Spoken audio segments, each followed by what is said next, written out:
Here's a spooky fact about New York City that you definitely don't know. Alright, so in between Charles Street and Perry Street in the West Village, there's a little ass street called Charles Lane. Almost no one knows about it, but it has a super spooky past. Also warning, there's a few parts of this fact, so stay with me. Alright, so here we are in Spookville, aka Charles Lane in the West Village. Seems nice, right? Not so fast. This street holds a dark past. Let me explain. Charles Lane was laid out in 1797, and it was created to be the northern border of the then Newgate prison. So there used to be a big-ass prison right here in the West Village.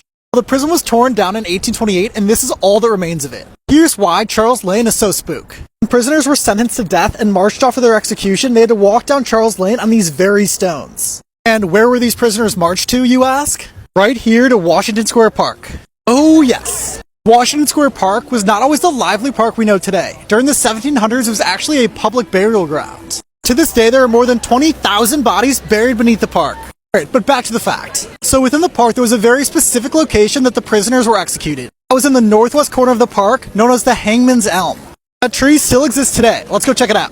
So this is the Hangman's Elm. It's actually the oldest tree in all of Manhattan, and it was planted in 1679. So yeah, pretty old.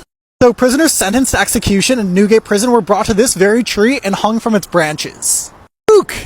So traitors during the Revolutionary War were also hung from this tree. Follow Johnny Murtaugh for more awesome facts about New York City.